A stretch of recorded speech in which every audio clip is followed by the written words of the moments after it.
I was riding camels in Afghanistan and Iran places, you know.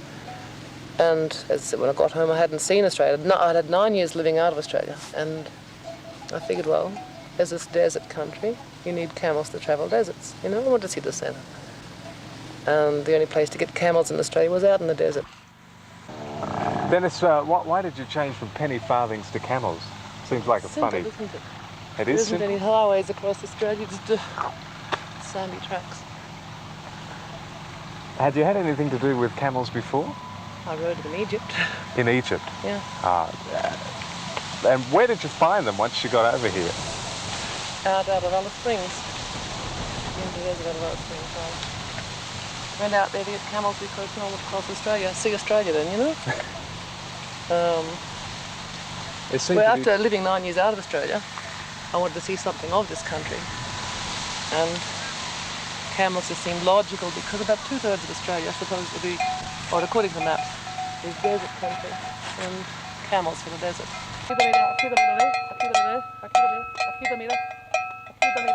But you see, the camel we have in Australia now is a hybridization of all different types of camels that were brought into Australia.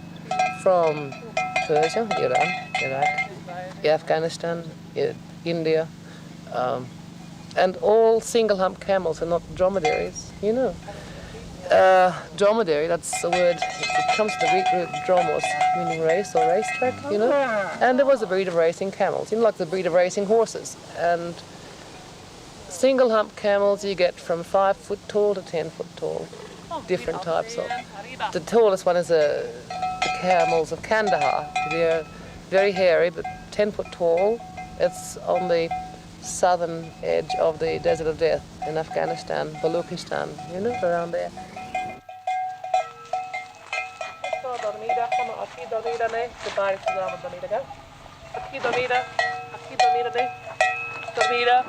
Dennis commands his camels in a combination of languages.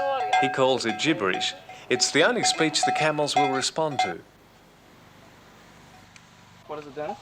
It's the harness. All the camels' ropewear and leatherwear are made by Dennis. Pieces like this harness will help the camels pull the wagon.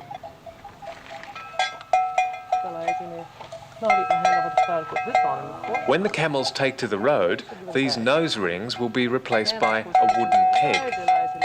This part of the nose is a very sensitive one, so that Dennis doesn't get hurt when he attaches the string rein to the ring.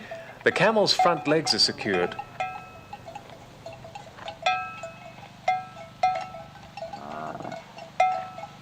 Beg your pardon?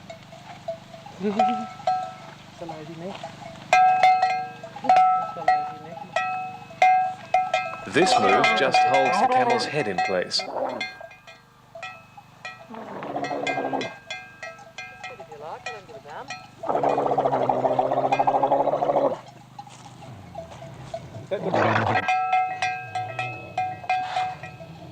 Was that so painful? Painful now, was it, huh?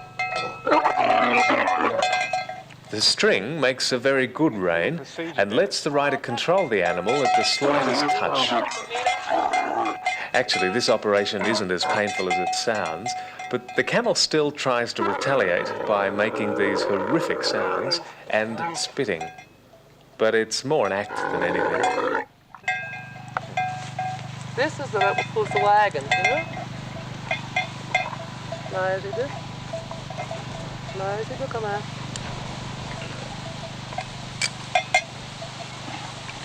Doesn't seem right somehow. Not pretty right. Anyway, this comes along the back here. Has now the hooks spliced on the end of the rope here, to be spliced on yet. And there's a bar. It hooks onto, you know, you'll see that in town by the wagon, you know, the swingle bar, which will be on the wagon. You know, I told you about the ropes coming off the camels, off the collar part. Well, they hook onto here and here, you know. And this, when I finish, hooks onto a thing on the centre of there, you know. And you're going to obviously sit up here. You sit up here on the driving platform, and the camel's out here. One camel, then the other camel at the front, and you steer from up here. Yeah. And also, if they're following a track, you know, you don't need to bother. You can nick inside and make a cup of tea, just, you know, tell them to keep moving.